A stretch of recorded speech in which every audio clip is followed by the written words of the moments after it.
The autumn mist clung to Changdeokgung Palace like whispered secrets, wrapping the ancient stone walls in a veil of melancholy. Within these hallowed corridors walked Prince Li Jihan, 23 years of age, his footsteps echoing with the weight of unspoken burdens.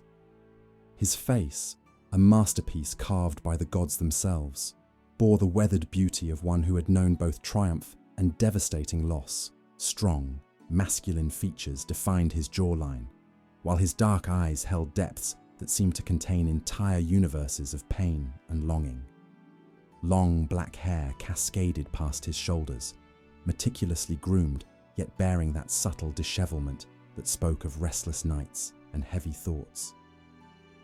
Most striking was the elegant silk mask that covered the lower half of his face, leaving only his expressive eyes visible. The mask, crafted from the finest midnight blue silk and embroidered with silver threads depicting soaring cranes, had become his shield against a court that whispered of curses and divine punishment. 3 years prior, during a border skirmish defending his kingdom, an enemy blade had left its mark not just on his face, but on his spirit. The scar that ran from his left temple to his jaw had healed, but the court's reaction had not. They saw weakness where there should have been strength, a flawed prince unfit for the throne. Jihan's personality remained unchanged beneath the mask, brave when duty called, protective of those he loved, yet vulnerable in ways that made him more human than royal. His greatest conflict lay in the constant battle between his sense of duty to the crown and his desire to live authentically, to be seen for who he truly was, rather than what others expected him to be. Far from the palace's golden halls, in a modest village nestled between rolling hills dotted with persimmon trees, lived Su Jin. At 18, she possessed a delicate beauty that seemed to glow from within, luminous skin that caught moonlight like captured starshine, and expressive eyes that reflected the depth of her compassionate soul. Her humble origins in her grandmother's herb garden had taught her that true value lay not in titles or riches, but in the healing power of kindness and the strength found in authenticity. Su Jin's hands, though small and graceful, bore the honest calluses of one who worked the earth. She knew every medicinal plant by touch, could identify healing herbs by their scent alone, and possessed an intuitive understanding of how to blend remedies that went beyond mere book learning. Her personality was refreshingly genuine, unimpressed by social hierarchies, internally strong despite her gentle demeanor, and possessed of a quiet courage that would soon be tested in ways she never imagined. The thread that would bind their fates had been woven years earlier, though neither remembered it clearly. When Su Jin was merely 10 years old, she had wandered too far from her village while gathering wild ginseng. Lost and frightened as darkness fell, she had been found by a young prince on horseback, a prince whose face bore no mask, whose smile had been warm and reassuring as he guided her safely home. That prince had been Jihan, before war had changed him, before the court had turned its back on him. Now, as autumn painted the world in shades of gold and crimson, Su Jin had heard the whispered stories in the market, tales of a prince who lived in shadows, whose health was failing, whose spirit was broken. The palace physicians, bound by protocol and limited by their fear of the court's judgment, had failed to provide the healing he needed. But Su Jin, with her grandmother's wisdom flowing through her veins, knew that sometimes the most powerful medicine came not from expensive ingredients, but from herbs gathered with love and prepared with hope. She had spent months saving every coin from her herb sales, denying herself even simple pleasures, all to purchase the rarest and most potent healing ingredients.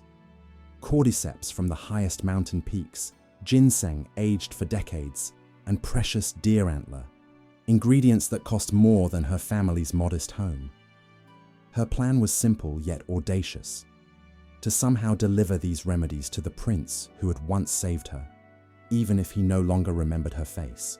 The palace's east garden lay shrouded in the soft light of paper lanterns strung between ancient pine trees, their warm glow creating pools of amber illumination against the encroaching darkness. It was here, in this forgotten corner of the vast palace complex, that Su Jin had managed to gain entry through a sympathetic kitchen servant who remembered her grandmother's kindness to his own family. Prince Jihan walked these same paths nightly, seeking solitude away from the pitying glances and whispered conversations that followed him through the main halls. His silk robes, deep purple embroidered with golden phoenixes, rustled softly as he moved with careful, measured steps. The cane in his left hand, carved from rare sandalwood and topped with jade, was both necessity and symbol of how far he had fallen from the warrior he once was. Their collision was as inevitable as it was unexpected. Su Jin, carrying a carefully wrapped bundle of medicinal herbs, had been studying the layout of the garden when she turned a corner and walked directly into the prince's path. The impact sent her bundle flying, precious herbs scattering across the stone pathway like fallen stars. "Forgive me," she gasped, immediately dropping to her knees to gather the scattered medicines, her heart hammering with the terror of discovery. Jihan, steadying himself against a nearby pillar, found himself studying the young woman before him. Even in the dim lantern light, he could see the genuine distress in her movements, the careful way she handled each herb as if it were precious beyond measure. There was something familiar about her profile, though he couldn't place where he might have seen her before. "The fault is mine," he said softly, his voice carrying the refined tones of royal education, but tinged with a weariness that spoke of deeper wounds than any sword could inflict. "I walk these paths carelessly, lost in thought." Su Jin's hands stilled as she recognized the voice. Slowly, she raised her eyes to meet his, and in that moment, time seemed to suspend itself between heartbeats. His eyes, those dark, expressive windows to his soul, were exactly as she remembered from her childhood, though now they carried shadows that hadn't been there before. "Your Highness," she whispered, her voice barely audible above the gentle rustling of leaves in the evening breeze. Something in her tone, in the way she looked at him without fear or pity, made Jihan's breath catch. "You know me?" "You saved me once," she said simply, still kneeling among the scattered. "When I was lost in the forest as a child, you brought me home safely." The memory surfaced slowly, like a dream half remembered upon waking. A small girl with tear-streaked cheeks, her tiny hand trustingly placed in his as he led his horse through the darkening woods. He had been so young then, so certain of his place in the world, so unmarked by the cruelties that awaited him. "Su Jin," he breathed, the name coming to him as if whispered by the wind itself. She nodded, tears gathering in her eyes, not tears of sadness, but of a joy so profound it threatened to overflow. "You remember?" "I remember a brave little girl who wasn't afraid of the dark," he said, moving carefully to kneel beside her, his royal protocol forgotten in the face of this unexpected reunion. "But I see a woman now who still carries that same courage." As they gathered the scattered herbs together, their hands occasionally brushing in the lamplight, Su Jin explained her purpose. "These medicines, I brought them for you. The palace physicians, they follow old methods, but sometimes the body needs different healing. My grandmother taught me." "You spent your savings on medicines for me." The wonder in his voice was unmistakable. "But why?" "Because you saved me once," she said, meeting his gaze with unwavering honesty. "And because the stories they tell about you in the village, they're wrong. You're not cursed or broken. You're just hurting. And hurt can be healed if someone cares enough to try." In that moment, surrounded by scattered herbs and bathed in the gentle glow of paper lanterns, something fundamental shifted between them. The prince saw not a subject offering tribute, but a woman offering hope. And Su Jin saw not a fallen royal, but the same kind soul who had once guided a lost child home. The weeks that followed brought a transformation that began in the shadows and slowly crept into the light. Su Jin's medicines, prepared with ancient wisdom and administered with modern care, began to work their subtle magic. The chronic pain that had plagued Jihan since his injury lessened. His sleep became more restful, and gradually, The vibrant energy that had once defined him began to return. Their meetings became a cherished ritual, always in the secret spaces of the palace where curious eyes couldn't follow. Sometimes they met in the Moonlight Pavilion, a delicate structure of carved wood and silk screens that seemed to float above a lotus pond. Other times, they would find each other in the palace's ancient library, surrounded by scrolls of poetry and philosophy, sharing thoughts that ranged from the profound to the playfully mundane. It was during one such evening in the library, with rain pattering gently against the windows and the air heavy with the scent of old parchment and sandalwood incense, that Jihan made a decision that would change everything. The room was lit only by a few strategically placed candles, their warm light creating an intimate cocoon around them as they sat across from each other at a low table, discussing a particularly beautiful passage from an ancient love poem. "Su Jin," he said quietly, his voice carrying a weight that made her look up from the scroll she had been reading. "There's something I want to share with you, but I need you to promise me something first." "Anything," she replied without hesitation, though her heart began to race at the serious tone in his voice. "Promise me that what you see won't change how you look at me. Promise me that you'll still see the man, not the flaw." Understanding flooded through her, and she reached across the table to place her small hand over his larger one. "I see you, Jihan. Not your mask, not your title, not your scars. Just you. Nothing will change that." With trembling fingers, he reached up and slowly untied the silk cords that held his mask in place. The fabric fell away like a curtain being drawn back, revealing the face that had been hidden from the world for 3 years. The scar was there, certainly, a pale line that traced from his temple to his jaw. But it did nothing to diminish his beauty. If anything, it added character to features that might otherwise have been too perfect, too untouchable.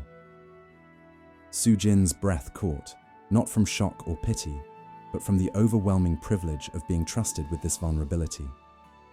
"You're beautiful," she whispered, her voice thick with emotion. "Every part of you is beautiful." Tears gathered in Jihan's eyes, the first tears he had allowed himself to shed since the day the court first recoiled from his appearance. "The court sees only the flaw. They whisper that I'm marked by heaven's displeasure, that I'm unfit to rule." "Then the court is blind," she said fiercely, rising from her seat to move around the table and kneel beside him. With infinite tenderness, she traced the line of his scar with her fingertip, her touch so gentle it was barely there. "This mark doesn't make you less than what you were. It makes you more. It shows that you fought for something greater than yourself, that you were willing to sacrifice for your people. How is that anything but beautiful?" In that moment, surrounded by ancient wisdom and bathed in candlelight, Jihan understood that he was falling in love. Not with the idea of love, not with the comfort of companionship, but with this extraordinary woman who saw strength where others saw weakness, beauty where others saw flaw. And Su Jin, looking into his unveiled face and seeing the man she had always known he was, felt her heart opening like a flower to the sun. Their first kiss was as gentle as morning dew, as profound as the turning of seasons.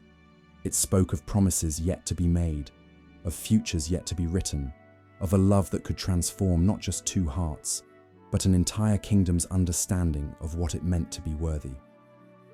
But even as they discovered the depths of their connection, the outside world was beginning to take notice. Palace servants whispered of the prince's improved health, of the light that had returned to his eyes. The Queen Mother, ever watchful for signs of change in her son's condition, began to ask pointed questions about his sudden transformation. And in the shadows of the court, those who had benefited from Jihan's isolation began to plot ways to maintain their advantage. The storm that would test their love was gathering, but for now, in this moment of perfect understanding, they were simply 2 souls who had found their match in each other, 2 hearts beating in harmony against the vast uncertainty of the world beyond these walls. The Autumn Moon Festival arrived with all the pageantry and political maneuvering that such events entailed. The palace's grand hall had been transformed into a wonderland of silk banners in deep reds and golds, with hundreds of lanterns casting dancing shadows across walls adorned with paintings of cranes and dragons. The air was thick with the scent of chrysanthemums, and the sound of traditional music played on gayagayam and daegum, creating an atmosphere that was both festive and formal. Prince Jihan, resplendent in robes of midnight blue silk embroidered with silver constellations, moved through the crowd with a grace that had been absent for years. His mask, tonight crafted from silver silk and decorated with tiny pearls that caught the light like captured stars, couldn't hide the new vitality in his bearing. Nobles who had dismissed him as a broken relic found themselves reassessing their positions as they watched him engage in conversations with a sharpness of wit they had forgotten he possessed. But Jihan's attention was not on the political machinations swirling around him. His eyes constantly searched the crowd for a glimpse of Su Jin, who had been granted permission to attend as part of a group of village healers invited to demonstrate traditional medicine technique. When he finally spotted her, his breath caught in his throat. She wore a hanbok of soft lavender silk, the color bringing out the luminous quality of her skin and making her dark eyes seem to hold depths of starlight. Her hair was arranged in an elegant style befitting the occasion, adorned with a simple silver pin that had been her grandmother's. She moved through the crowd with quiet confidence, unimpressed by the grandeur around her, focused instead on the genuine connections she made with each person she encountered. Their eyes met across the crowded hall, and the rest of the world seemed to fade into insignificance. In that moment of connection, they shared a smile that spoke of secret knowledge, of a love that existed beyond the reach of court politics and social expectations. It was then that the Queen Mother chose to make her announcement. "My dear subjects," her voice rang out across the hall, commanding immediate attention. "Tonight, as we celebrate the harmony of heaven and earth, I am pleased to announce that negotiations have been completed for the betrothal of my son, Prince Jihan, to Lady Min Hyejin, daughter of the Minister of War." The words hit Jihan like a physical blow. Across the room, he saw Su Jin's face go pale, her hand reaching out to steady herself against a nearby pillar. The crowd around them erupted in polite applause and murmurs of approval, but all Jihan could hear was the sound of his own heart breaking. Lady Min Hyejin, a woman of undeniable beauty and impeccable breeding, stepped forward with a smile that was perfectly calculated for public consumption. She was everything the court expected in a future princess. Noble birth, political connections, and the kind of polished perfection that would photograph well in official portraits. But as Jihan looked at her, all he could think about was the genuine warmth in Su Jin's eyes, the way her laughter sounded like music, the tender way she had touched his scar and called it beautiful. This arranged marriage represented everything he had come to despise about his life. Duty without love, obligation without choice, a future mapped out by others with no regard for his own heart. The rest of the evening passed in a blur of congratulations and political discussions about the advantages this union would bring to the kingdom. Jihan played his part, responding to well-wishers with appropriate gratitude, but his soul was screaming in protest. Every smile felt like a betrayal, every nod of acceptance like another bar in the prison that was closing around him.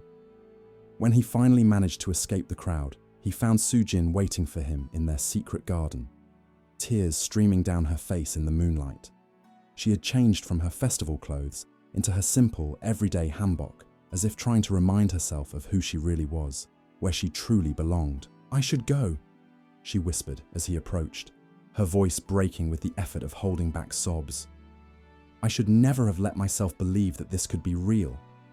"Don't," he said urgently, reaching for her hands and holding them tightly in his own. "Don't let them take this away from us. Don't let them make you believe that what we have isn't real, isn't worth fighting for." "You're going to be married," she said, the words coming out like a physical pain, "to someone who deserves you. Someone who can give you the kind of life you were born to live." "I don't want the life I was born to live," he said fiercely, his mask forgotten as raw emotion poured out of him. "I want the life I choose to live. I want a life with you. And what about your duty, your kingdom, your people? What good am I to my people if I'm living a lie?" he demanded. "How can I rule with wisdom and compassion if I've never had the courage to follow my own heart? You taught me that healing comes from authenticity, from being true to who we really are. How can I turn away from that lesson now? They stood there in the garden, surrounded by the soft glow of lanterns and the gentle sound of water flowing over stones. Two people caught between love and duty, between heart and obligation. The choice before them would define not just their own futures, but the very nature of what it meant to live with integrity in a world that often demanded compromise. In the distance, the sounds of the festival continued. Music and laughter and the celebration of traditions that had guided their kingdom for generations. But here, in this quiet space, a different kind of tradition was being born. The courage to choose love over convenience, authenticity over expectation, the difficult path of the heart over the easy road of compliance. The decision that would change everything was about to be made. The confrontation came at dawn, in the hall of heavenly peace, where the morning light streamed through windows of colored glass, painting the floor in jeweled patterns of red and gold. Jihan had requested this private audience with his mother, knowing that what he was about to say would shake the very foundations of everything she had planned for his future. The Queen Mother sat on her throne, a woman of formidable intelligence and unwavering will, her silk robes the color of deep wine, and her hair adorned with golden ornaments that caught the early light. She had ruled as regent during her son's recovery, and the prospect of his marriage to Lady Min represented not just a personal alliance, but a crucial political strategy for maintaining stability in the kingdom. "Mother," Jihan began, his voice steady despite the magnitude of what he was about to reveal. "I cannot marry Lady Min." "Cannot?" The Queen Mother's voice was dangerously quiet. "Or will not?" "Both," he replied, standing straighter than he had in years, his decision lending him a strength that surprised them both. "I will not enter into a marriage without love, and I cannot betray the woman who holds my heart." "And who might that be?" Though she asked the question, her tone suggested she already suspected the answer. "The herb seller's daughter, Su Jin. She is the one I choose." The silence that followed was profound, broken only by the distant sound of birds singing in the palace gardens. When the Queen Mother finally spoke, her words were measured and cold. "You would throw away your birthright, your duty to this kingdom, for a peasant girl." "I would fulfill my duty to this kingdom by becoming the kind of ruler who leads with his heart as well as his mind," Jihan replied. "Su Jin has shown me that true strength comes from vulnerability, that real power lies in authenticity. These are not weaknesses, Mother. They are the qualities that will make me a better king. The court will never accept her. Then the court will learn to change, or I will find another way to serve my people." The Queen Mother rose from her throne, her movements sharp with anger and frustration. "You speak of serving your people, but what you propose is pure selfishness. Marriage is not about love, Jihan. It is about alliance, about stability, about ensuring the continuation of our dynasty." "And what kind of dynasty would we be continuing?" he challenged. "One built on lies and loveless unions. One that teaches future generations that their hearts don't matter, that their choices are meaningless. Is that the legacy you want to leave?" For a moment, something flickered in the Queen Mother's eyes, perhaps a memory of her own youth, her own dreams that had been sacrificed on the altar of political necessity. But the moment passed, and her expression hardened once more. "You have 3 days," she said finally. 3 days to come to your senses and accept your responsibility. If you do not, I will have no choice but to declare you unfit to rule and name your cousin as heir." The threat hung in the air between them like a sword suspended by a thread. Jihan felt the weight of it, understood the full implications of what his mother was offering him. Choose duty and keep his crown, or choose love and lose everything he had been born to inherit. "I understand," he said quietly, "and I hope that in 3 days you will understand as well." He left the hall with his head held high, but his heart heavy with the knowledge that the next 3 days would determine not just his own fate, but the fate of the woman he loved. As he walked through the palace corridors, he noticed how differently people looked at him now, some with pity, others with curiosity. a few with something that might have been respect for his courage, even if they disagreed with his choice. He found Sujin in the palace's medicinal garden, tending to the herbs that had become her responsibility since the head gardener had recognized her superior knowledge. She looked up as he approached, and he could see in her eyes that she had already heard about his confrontation with the Queen Mother. "You don't have to do this," she said softly, her hands stilling on the plant she had been examining. "I never asked you to give up your crown for me. You didn't have to ask," he replied, kneeling beside her in the soft earth, heedless of the damage to his silk robes. "You showed me what it means to live authentically, to choose love over fear. How could I do anything else? But your people will be better served by a king who understands the value of genuine connection, who has learned that true strength comes from the courage to be vulnerable." He took her hands in his, noting how perfectly they fit together, how right this felt despite everything that stood against them. "You healed more than my body, Sujin. You healed my spirit, my understanding of what it means to be truly alive." They sat together in the garden as the sun climbed higher, surrounded by the plants that had brought them together, knowing that whatever came next, they would face it together. The next 3 days would test everything they believed about love, duty, and the courage required to live an authentic life. But in this moment, they were simply two people who had found in each other the missing piece of their souls, and that was enough to sustain them through whatever trials lay ahead. The third day dawned grey and misty, as if the heavens themselves were uncertain about what was to come. In the Hall of Eternal Harmony, the entire court had assembled for what everyone knew would be a moment that would define the future of the kingdom. Nobles in their finest silks whispered among themselves, ministers clutched scrolls of advice and precedent, and servants pressed themselves against the walls, eager to witness history in the making. Prince Jihan entered the hall with a dignity that surprised even his harshest critic. Gone was the broken man who had hidden behind masks and shadows. In his place stood someone who had found his true strength, not in the power of his position, but in the courage of his convictions. He wore robes of pure white silk, the color of new beginnings, and for the first time in 3 years, his face was completely uncovered. The scar that had once been a source of shame now seemed like a badge of honor, proof of his willingness to sacrifice for others. His long black hair was pulled back in a simple style that emphasized the strong lines of his face, and his dark eyes held a clarity that spoke of a man who had finally found his path. Behind him, to the shock of the assembled court, walked Sujin.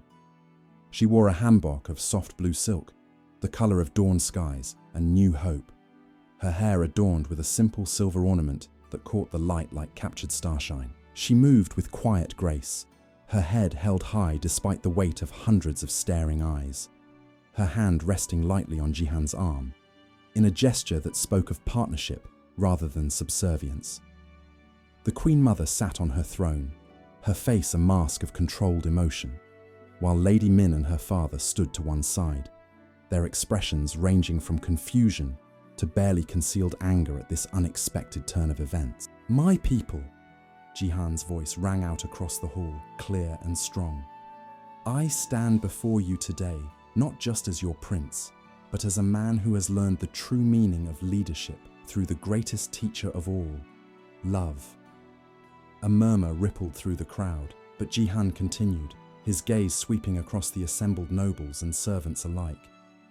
3 years ago, I was wounded in battle, and I allowed that wound to define me. I hid behind masks, both literal and figurative, believing that my scars made me unworthy of your trust. But this woman, he gestured to Sujin, showed me that our scars do not diminish us. They prove our capacity to survive, to grow, to become something greater than we were before. He paused, letting his words sink in before continuing. I have been asked to choose between duty and love, as if the two were incompatible. But I reject that choice. True duty, the kind that serves our people with wisdom and compassion, can only come from a heart that knows love. A ruler who has never had the courage to follow his own heart cannot hope to understand the hearts of his subjects. The Queen Mother rose from her throne, her voice cutting through the silence. And what of stability? What of the alliances that keep our kingdom safe? What of the traditions that have guided us for centuries?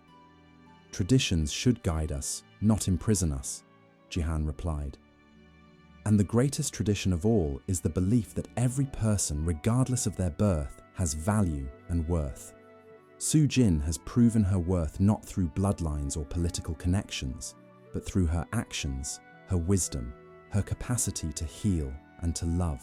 If our kingdom cannot recognize that kind of value, then perhaps it is our kingdom that needs to change. He turned to face Su Jin, taking her hands in his before the entire court, his voice dropping to a tone that was intimate, yet somehow reached every corner of the vast hall. "You saved me," he said simply, "not just with your medicines, but with your courage to see me as I truly am. You taught me that vulnerability is not weakness but strength, that authenticity is not a luxury but a necessity. I choose you, not despite my duty to this kingdom, but because of it. I choose the future we can build together over the past that others would impose upon us." Su Jin's eyes filled with tears, not of sadness, but of overwhelming joy and pride in the man standing before her. When she spoke, her voice was soft but carried clearly through the silent hall. "I am not noble-born," she said, addressing the court directly for the first time. "I cannot offer political alliances or vast dowries, but I can offer something that no amount of gold can buy, a love that will make your prince not just a better ruler, but a better man. I promise to stand beside him, not as someone who seeks to gain from his position, but as someone who will help him remember always that true power comes from service to others." The silence that followed was profound, broken only by the sound of the Queen Mother's footsteps as she descended from her throne. For a moment that seemed to stretch into eternity, she stood before the couple, her expression unreadable. Then, slowly, she reached up and removed the golden phoenix pin from her hair, the symbol of royal authority that had been passed down through generations of queens. "This kingdom has always prided itself on recognizing true worth," she said, her voice carrying a weight of decision that would echo through history. "Perhaps it is time we proved that those words are more than empty tradition." She placed the pin in Su Jin's hands, the gesture serving as both acceptance and blessing. "If my son has found in you the strength to become the leader this kingdom needs, then who am I to stand in the way of such transformation?" The hall erupted in a mixture of gasps, applause, and whispered conversations as the implications of the Queen Mother's actions sank in. Lady Min, her face pale but dignified, stepped forward and offered a respectful bow to the couple before withdrawing with her father, their political ambitions gracefully set aside in the face of such a momentous decision. As the court gradually dispersed, buzzing with excitement and speculation about what this unprecedented union would mean for the kingdom, Jihan and Su Jin found themselves alone in the vast hall, the weight of their new reality settling around them like a silk cloak. "Are you ready for this?" he asked, his voice soft with wonder at how completely their lives had changed in the span of a single conversation. "I'm ready for anything," she replied, "as long as we face it together." Their wedding, held 1 month later in the palace's ancestral temple, was unlike any royal ceremony in the kingdom's history. Instead of a grand political spectacle, it was an intimate celebration of love's triumph over convention.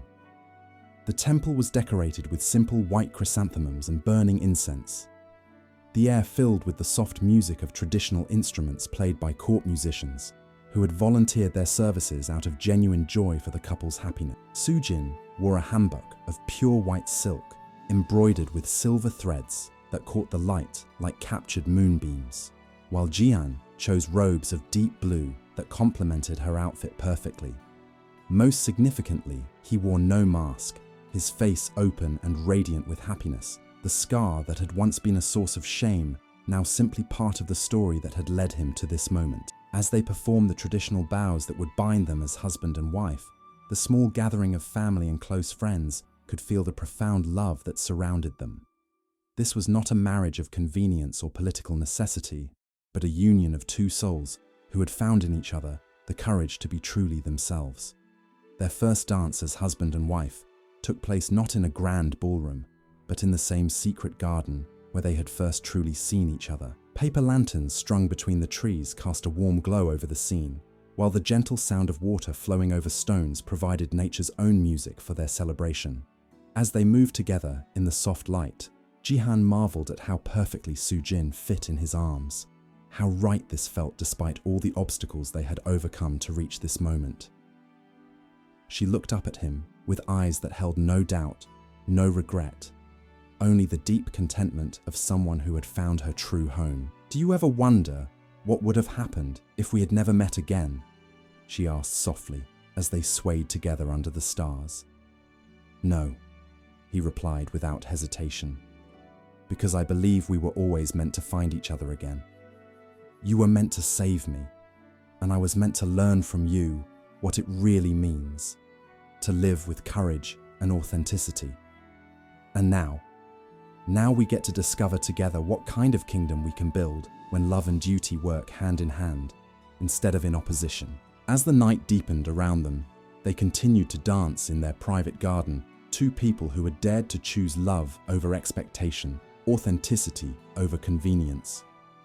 Their story would be told for generations, not as a fairy tale of perfect people living perfect lives, but as a testament to the transformative power of genuine love and the courage required to live according to one's deepest truths. In choosing each other, they had not just found personal happiness, but had shown their kingdom a new way of understanding strength, leadership, and the true meaning of honor. Their love had become a beacon of hope for anyone who had ever felt trapped between duty and desire, proving that sometimes the greatest service we can offer the world is the courage to be authentically, vulnerably, completely ourselves. And in the years that followed, as they ruled together with wisdom born of genuine understanding and compassion, learned through personal struggle, their kingdom flourished in ways that no political alliance could have achieved. They had proven that love, far from being a weakness or distraction, was the foundation upon which all true strength was built. Their story became legend, but more than that, it became a living example of what was possible when two people had the courage to choose their hearts over their fears, their truth over others' expectations, their love over the safe but empty path of conventional wisdom. In the end, they had not just found each other, they had found themselves, and in doing so, had shown their world a new way of being human, of being royal, of being real.